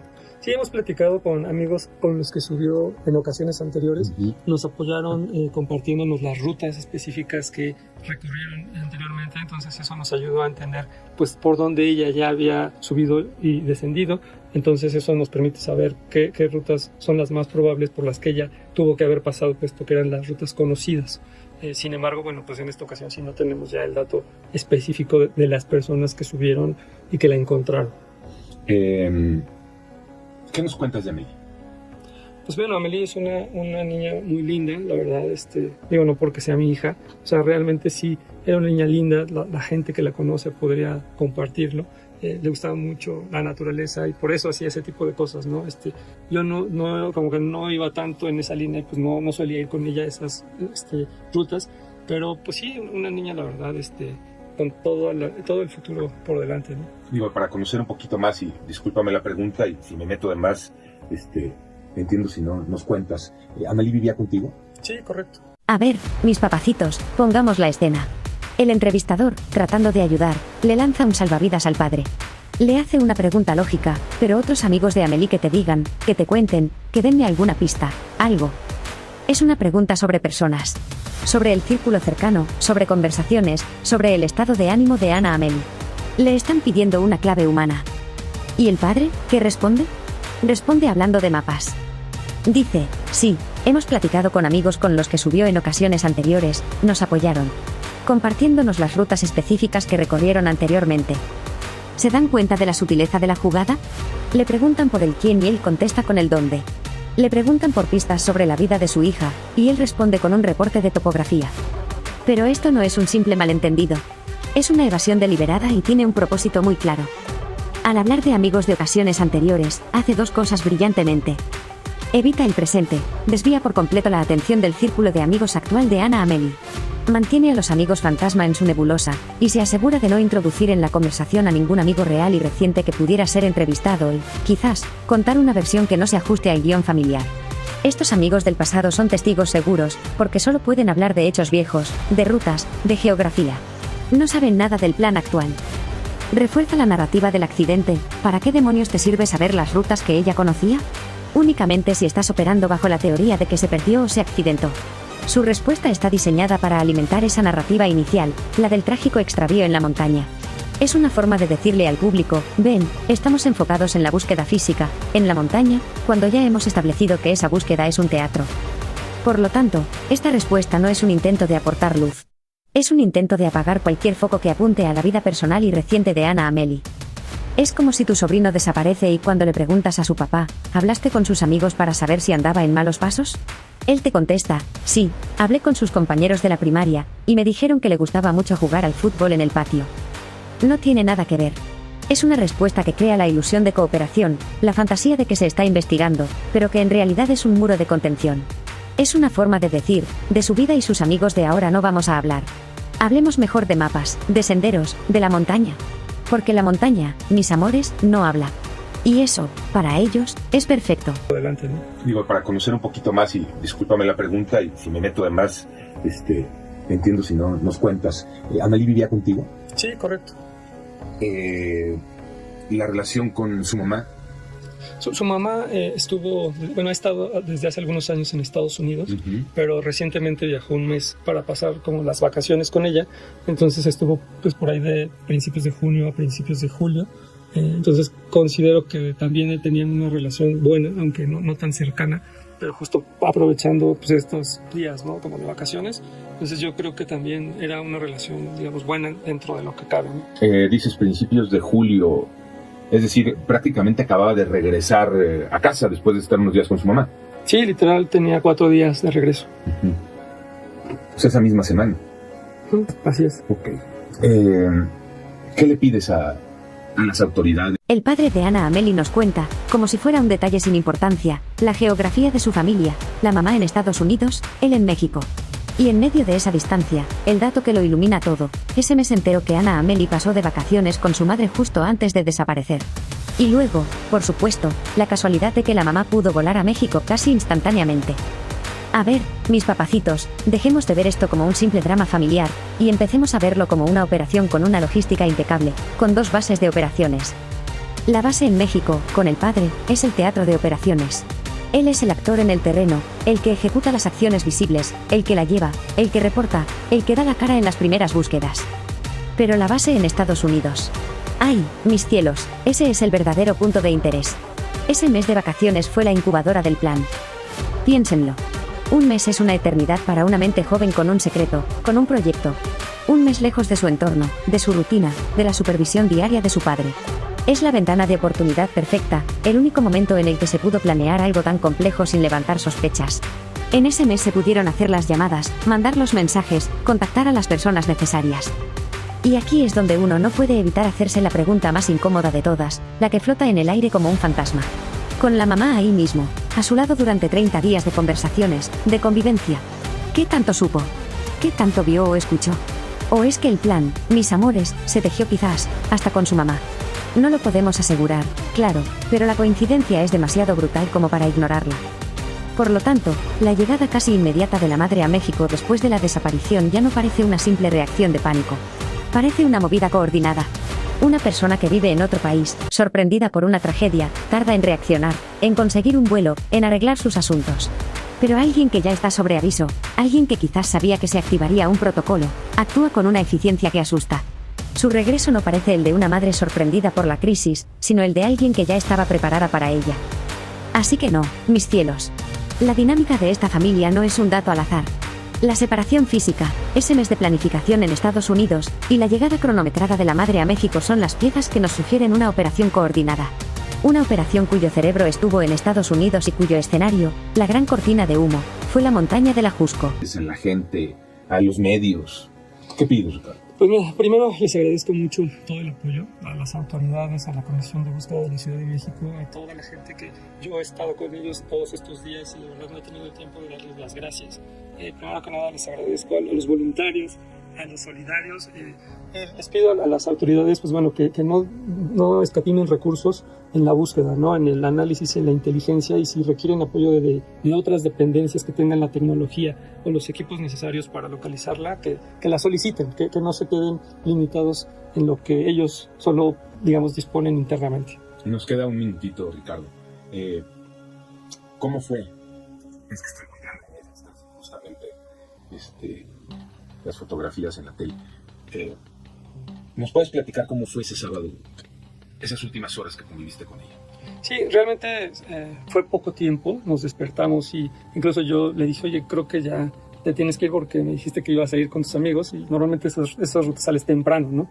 Entonces, pues la distancia era bastante larga de nuestra casa hasta allá. Entonces sí me dijo, sí, ya, pues vámonos. Prácticamente nos alistamos, mi esposa y mis otros hijos, para de paso dejarla. Y nosotros íbamos a ir justo a hacer un poco de ejercicio en la mañana. Entonces convivimos poco tiempo, prácticamente entre que nos despertamos, la saludé, nos vestimos, nos preparamos unos minutos y nos fuimos al coche, ¿no? Entonces, y ahí, pues el trayecto, ¿no? Pero no notamos nada raro. ¿En dónde la dejaste? La dejamos en Paseo de la Reforma, ahí frente al Auditorio Nacional. Y ya de ahí, un beso y vámonos. Sí, digo, el beso no se lo pude dar porque yo iba manejando y iba atrás, sí. Pero bueno, sí, nos despedimos. El padre nos pide que creamos que ese último sábado fue un día normal, sin nada raro. Y yo les pregunto, mis papacitos, ¿qué parte de lo que nos describe suena remotamente normal? Analicemos su relato como si fuera la escena de un crimen, porque la verdad, es la escena del crimen donde asesinaron a la verdad. Acto 1. La prisa del mariscal de campo. La escena abre en la casa familiar. Es sábado por la mañana. Una joven que acaba de regresar de un viaje de un mes, supuestamente cansada y readaptándose, decide ir a la montaña. El padre, en lugar de cuestionar la prisa, se convierte en el motor de la operación. Nos dice, incluso yo le dije, oye, creo que ya te tienes que ir. Esto no es una simple sugerencia. Es la voz de un mariscal de campo apurando a su equipo para que la jugada comience a tiempo. No hay duda, no hay vacilación. Hay una urgencia por poner en marcha el plan. Y para completar el cuadro de la familia perfecta, el resto de ellos convenientemente iban a hacer ejercicio. Una coartada impecable, ¿no creen? Una familia saludable haciendo cosas saludables en una mañana de sábado. El telón de fondo perfecto para ocultar la verdadera misión del día. Acto 2. El punto de entrega y la odisea logística. Y aquí es donde la lógica no solo se dobla, sino que se rompe en 1000 pedazos.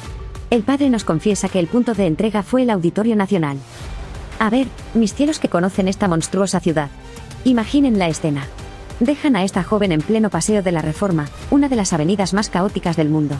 Desde ahí, para llegar a la base del Ajusco, le espera una odisea de, mínimo, 1:30 a 2 horas, si los dioses del tráfico están de buenas. Tendría que navegar el sistema de transporte público sola. Buscar un camión, meterse al metro, quizás hacer 2 o 3 transbordos, para finalmente llegar al sur profundo de la ciudad y ahí, buscar una de esas combis destartaladas que trepan con dificultad por la carretera Picacho-Ajusco. Todo esto, cargando su equipo de montañismo.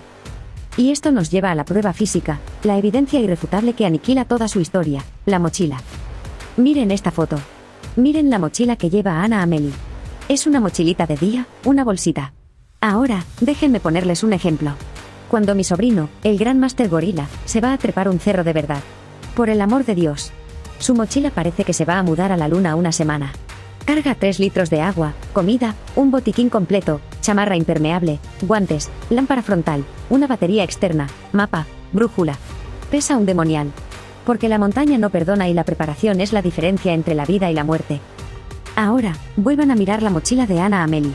¿Ustedes creen que en esa bolsita cabe lo necesario para sobrevivir una excursión de 8 horas en el Ajusco en plena temporada de lluvias? Ahí no cabe ni el agua indispensable. La respuesta es simple y brutal, el plan nunca fue escalar. Nadie en su sano juicio se somete a una tortura de 2 horas en el transporte público de la Ciudad de México cargando el peso de un equipo de montañismo real. Llevaba esa mochila ligera porque su viaje era corto. Su destino no era la cima de una montaña, era un punto de encuentro cercano. Esa mochila no era para una expedición, era el equipaje de mano para una fuga. Es el testimonio silencioso que grita que la historia de la excursión es una mentira. Acto 3. La despedida de un operativo. Para cerrar con broche de oro, el padre nos da ese detalle frío, casi quirúrgico. El beso no se lo pude dar porque yo iba manejando. Pero bueno, sí nos despedimos. No hay dolor en ese recuerdo, no hay nostalgia. Hay un reporte de hechos. Es la confirmación de que la entrega en el punto acordado se llevó a cabo según lo planeado. En conclusión, mis amores, ese último sábado no tuvo nada de normal. Fue un operativo perfectamente ejecutado, un facilitador que se asegura de que la misión comience a tiempo, una entrega en un punto de transferencia estratégico y una evidencia física, la mochila, que prueba que el destino era otro. No estamos hablando de un padre que recuerda con dolor el último día de su hija. Estamos escuchando a un hombre describir, con una calma espeluznante, el exitoso primer paso de un plan mucho más grande y oscuro. Si le pudieras mandar un mensaje a Amélie, ¿qué mensaje le mandarías? Bueno, le diría, Ame, te estamos buscando, te queremos, te amamos mucho, danos una señal para encontrarte, resiste, te vamos a encontrar. Gracias por venir acá. Y esto que acabamos de escuchar es también otro de los puntos que hacen que esta historia se ponga realmente interesante. Aquí escuchamos que apenas tenía 4 días después de que regresó de estar con su mamá en Estados Unidos, tras pasar un mes entero con ella. Es una de las cosas que en su momento también dejaron mucho en la caja de comentarios. Así que podríamos englobar algunos de esos comentarios que se enfocaron mucho en la semana que les causa mucho interés, mucha curiosidad, que les genera muchas dudas. Preguntas como por ejemplo, pero entonces, ¿qué fue lo que ocurrió en ese mes? ¿Cómo es posible que únicamente teniendo 4 días de regreso ya estaba metido en un plan tan turbio, con amigos que quién sabe quiénes eran esos amigos y de repente simplemente desaparece? Aquí cuando le preguntan por la relación que tenía con su hija, pues nos brinda un poco más de información.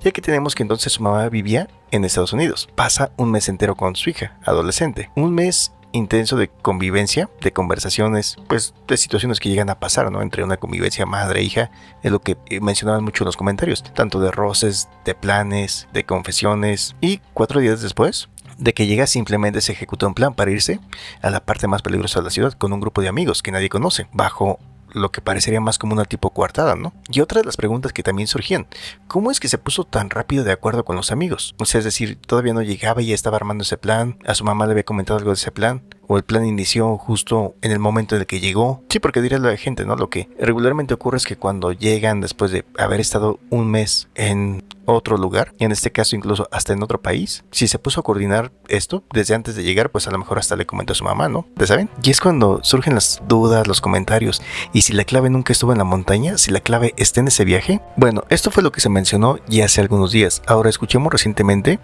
la información correspondiente a otra entrevista que da el padre de Ana Amélie hace apenas algunos días. De ella no se sabe nada desde hace un mes que desapareció allá en el Cerro del Ajusco. La familia de Amélie no pierde la esperanza. Platiqué con su papá Ricardo. Hola Ricardo, buenas noches, ¿cómo estás?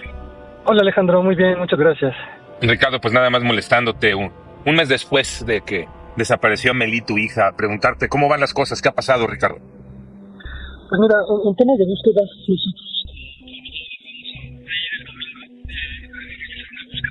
una zona boscosa bastante profunda y digamos de las zonas por donde suponemos que no han pasado a buscar, y bueno, pues vamos a quedarnos desde el sábado en la tarde en el lugar, vamos a hacer vamos a acampar ahí para empezar a las 7 de la mañana. Es decir, van a regresar.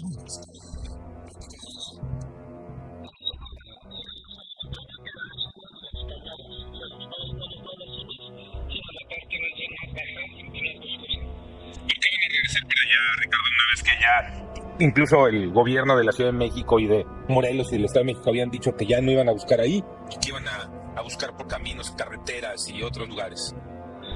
Porque no tenemos la evidencia ni la información que les hemos pedido desde hace ya casi 4 semanas respecto a las búsquedas realizadas, ¿no? Entonces, dado que no contamos con esa información, no podemos estar seguros si buscaron o no en esos puntos. Entonces, queremos descartarlos nosotros mismos.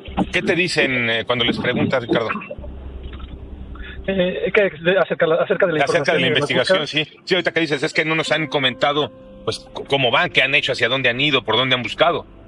Pues mira, llevan semanas diciendo que están consolidando la información y que están concentrándola, que se las están mandando muchas personas, pero digo, eso era, pues, digamos, razonable hace 2 semanas, ¿no? Ahorita sí ya está totalmente fuera del lugar, y bueno, tampoco los podemos obligar a que nos entreguen esa información, y pues por eso vamos a realizar esta búsqueda este domingo. Oye, las líneas de investigación, lo platicamos en la anterior llamada que tuvimos, Ricardo, siguen estando en una desaparición, pero también un posible secuestro. Yo le pongo la palabra secuestro, no sé si sea correcta, Ricardo. Sí, no, pues no creemos que sea un secuestro, puesto que no se comunicaron con nosotros para pedirnos un rescate, ¿no? Que es lo que me comentan que tradicionalmente pasa pues, siempre que es un secuestro. Pero pues más bien pudo haber sido digamos que dentro del Ajusco, pues ella se haya caído en una zona muy inaccesible y por eso no pudo ser identificada. Que alguien hubiera atentado contra ella y ahí sí la hubiera dejado en esta zona de difícil acceso, o que haya salido, ¿no? Y que haya podido, literalmente que haya salido a esconder a algún lado, es una opción también, o que alguien la haya llevado ya, pues sí, a algún otro sitio, no un secuestro, pero bueno, sí una especie de rapto, no sé cómo llamarlo, ¿no? Ok, pero entonces aquí hablas de una tercera opción al decir que ella podría haber optado por estar escondida en algún lugar. Pues mira, dado que no se tiene una hipótesis clara y, digamos, sólida hasta el momento, pues simplemente como por no descartar, pues también pudiera ser, ¿no? Sabemos que hay muchas cosas que, digamos, que no tienen lógica, como que ella pues iba a entrar a la universidad, ¿no? Entonces como para qué te pierdes cuando tú estás queriendo pues ya comenzar nuevamente tus estudios, ¿no? Pero bueno, de que existe la posibilidad, pues sí es real, ¿no? Bien, después de un mes, Ricardo, ¿cuál sería tu mensaje? Pues mira, definitivamente hacia la comisión de búsqueda, que colaboren con la información que estamos esperando. Eso es elemental y puede ayudar a, pues sí, digamos ya dejar por la paz las búsquedas en la montaña, o por simplemente enfocarnos mejor, ¿no? Pero pues si no tenemos esa información, la verdad es que no tenemos ninguna evidencia de que la hayan buscado por donde dicen, ¿no? Ese principalmente, y bueno, pues a la fiscalía pues que acelere las investigaciones, ¿no? Sabemos que no tienen indicios sólidos, pero bueno, les hemos pasado también, pues cada vez les pasamos información, cada vez que encontramos algo nuevo que creemos que pueda ser de utilidad, se los hacemos llegar, y bueno, creo que ellos ya le están dando el seguimiento, pues simplemente es que continúen en esa investigación, ¿no? ¿Han estado cerca de ustedes como familia? Es decir, ¿sí ha habido comunicación? ¿Sí los han recibido? ¿Sí? ¿O ya se alejaron también las propias autoridades, Ricardo? No, sí hemos tenido comunicación, especialmente con la fiscalía. Hemos estado en reuniones el viernes pasado y hemos estado en comunicación muy fluida. Pero bueno, lamentablemente, pues híjole, todos esos esfuerzos han representado un mínimo avance. Entonces eso es lo que pues sí también nos de alguna manera desanima, ¿no? Claro. La esperanza no muere, Ricardo. Pues sí, la verdad es que tenemos la esperanza de que, digamos, la tenemos que encontrar, ¿no? No, yo creo que la vamos a encontrar, pero quisiéramos encontrarla pues viva y a salvo, ¿no? Entonces sí, todavía tenemos esperanza. Bien. Ricardo, gracias por la plática y por actualizarnos de la situación de un mes después, un mes de la desaparición de Amélie, de tu hija. Gracias, Ricardo. Gracias a ti. Entonces, como saben, Ana Amélie desaparece el día 12 de julio del año 2025. Y esa entrevista que acabamos de escuchar se lleva a cabo un mes después. Aquí se aclaran muchas de las dudas que se han difundido en redes sociales. Muchas de ellas pues ya hemos comentado que es precisamente para seguirle el juego a la historia. Por ejemplo, todo el mundo habla del misterioso grupo de senderistas con el que Ana Amélie supuestamente subió, pero ya quedamos que no es que haya subido con ellos, sino que simplemente en algún momento se encontraron. También mencionan esa persona que bajó con ella. También el hecho de que se mencionó en su momento que ella quiso quedarse a contemplar la naturaleza un poco más, y que para muchas personas parecía algo increíble, pero pues al final de cuentas no te consta que si tenía planes o no de verse con alguien en esa zona. Y entonces quiere decir que después de un mes, en esa entrevista que es dada por el padre de Ana Amélie, se entiende perfectamente que en este momento no hay nombres, no hay rostros, que como tal no hay personas sospechosas. Es decir, si en este momento la autoridad o la familia tuvieran la más mínima sospecha de que algún grupo estuviera involucrado, pues ya se estaría mencionando que estaría la investigación, ¿verdad? Y ya no necesariamente como que buscando en las partes donde la cámara pueda tomar esas imágenes de que está la mamá de Ana Amélie diciéndole algo así como que Amélie, ni nada por el estilo, sino que ya estarían presionando a las personas involucradas para que indicaran qué fue lo que pasó, o llevando una búsqueda considerando que Ana Amélie sí había sufrido alguna situación debido a terceras personas. Pero como tal vemos que un mes después no hay nada de eso, ni un solo señalado. Además, recordemos que por otra parte se hizo referencia a que esas personas desde el primer momento también estuvieron contribuyendo a la búsqueda de Ana Amélie, es decir, al alcance de las autoridades. Pero en pocas palabras no están investigando a nadie de ese grupo, y esto coincide perfectamente con lo que ellos mismos declararon, que han tenido la disposición de brindar la información a las autoridades. No estamos escuchando que después de un mes el padre diga: a ver, aquí las autoridades están trabajando porque estas personas no han querido declarar o están ocultando esta información. No, sino que todo el tema gira en ahora vamos a buscar por otra zona más boscosa, y que por otra parte la mamá de Ana Amélie te diga que Ana Amélie ya no está en la montaña. Quizás son cosas que resultarían muy difíciles de comprender, pero si lo asocias con el tema que ya hemos dicho antes, que a ella le prometieron que se la entregarían viva, ¿y quién te puede hacer esa clase de promesas? Pues obviamente solamente alguien que sepa o le conste que está con vida y que tiene el poder para hacer esa clase de promesas. E incluso vemos que todavía hacen el tema o plantean las hipótesis de desaparición voluntaria. Y sí, también otro de los comentarios que se ha repetido en muchísimas ocasiones es que dicen: bueno, pues yo estaría desesperado, gritando fuera de mí, ¿no?, cuando ven la tranquilidad de los padres. Pero le repito, no son situaciones iguales. ¿Por qué? Porque quizás tú no tendrías el menor conocimiento de lo que pudo haber pasado, ni de lo que te esperaría. Sin embargo, la calma de ellos proviene de esa certeza. La propia madre soltó la frase de: me prometieron que me la entregarían con vida. Y quizás nosotros nos podemos hacer la pregunta de quién, cómo, cuándo, dónde. Pero imagínate, quizás la devolverían cuando se apruebe cierta ley, quizás la devolverán cuando todo se calme, quizás será en otro país, pero bueno, a final de cuentas eso es lo que le prometieron, cosa que posiblemente a ti nadie te iba a prometer, ¿verdad? Porque iban a decir: ¿cómo le podemos prometer? Posiblemente su hija desapareció por voluntad propia, posiblemente si le hicieron algo a su hija, no sabemos, vamos a investigar. Y una persona que recibe esa promesa ya no está buscando a una desaparecida, sino simplemente está esperando una entrega, está en medio de un acuerdo. Por eso es que podríamos entender por qué su comportamiento no es el de una madre que teme encontrar un cuerpo en un barranco, sino más como de alguien que está esperando que se cumplan los términos de un pacto, tal como lo menciona en sus propias palabras, ¿no? Que le prometieron que se la entregaran con vida. Por eso es que no hay la misma desesperación que habría en tu caso, sino más una cuestión de tensión controlada. Nosotros porque no tenemos más detalles de esa promesa que le hicieron, ni de quién se le hizo, ni de las condiciones, ni de la fecha en la que más o menos se le entregarían, ni del país. Quizás porque revelar eso rompería las reglas del juego en el que están participando. Entonces, ¿qué opinan acerca de esto? Me pareció importante retomarlo porque muchos de los puntos que hemos analizado, muchos de los puntos que hemos desarrollado, desde el lugar donde la deja, que es frente al Auditorio Nacional, sobre Reforma, que de hecho también he hecho diversas grabaciones en esa zona, en la serie de Un Grandmaster perdido por la ciudad, un Grandmaster gorila perdido por la ciudad, y que de ahí todavía faltaba un buen tramo para llegar a la Jusco. Y entonces la gente decía, no, es que seguramente tú estás inventando eso. No, y que otro dato interesante, ¿no? Que si le preguntaban al padre que quiénes eran sus amigos, simplemente te iba a decir que pues se le había olvidado preguntárselo. Y entonces ese segmento de la población decía, eso seguramente también lo estás inventando. Así también como el tema de las fotografías, el tema de cuándo lo iban a recoger, el tema de que ese plan había surgido apenas 4 días después de que había regresado de otro país. Es decir, quizás ese plan hasta fue elaborado estando en otro país con su mamá, ¿no? Y mientras tanto surgen las preguntas, ¿qué platicó en todo ese mes? ¿Qué es lo que le dijo acerca de ese plan? ¿O a poco ese plan lo empezó justo cuando regresó, y así en unas cuantas horas ya estaba todo listo, todo organizado, y que él hasta le dijo que ya era hora de irse a la montaña? Entonces, sí o no, hay cosas muy interesantes que, como les comentaba, en los demás, pues, los que son idiotas naturales ni se van a dar cuenta por sí mismos, y aunque lo escucharon, ¿no? ¿Por qué? Porque no coincide con lo que les han platicado a sus seguidores taraditos, y mucho menos les serviría para sus futuros planes. Él quizás llegará a tener una entrevista exclusiva con algunos de los padres, por mientras tienen que seguir con esa narrativa, obviamente aprovechándose de ese segmento de la población, haciéndole creer que lo que buscan es la verdad y la justicia para el caso de Anna Melí. Entonces, ¿qué opinan acerca de esto? Ya saben, dejen sus comentarios, dejen sus me gusta, compartan el video, suscríbanse si no lo han hecho, es muy importante. Y como siempre lo hemos comentado, de mí podrán decir lo que quieran, que tengo trompa de gorila, que siempre tengo el mismo chor, que siempre tengo las manos en oración, pero eso sí, mis master análisis siempre los hago con mucho amor para todos ustedes.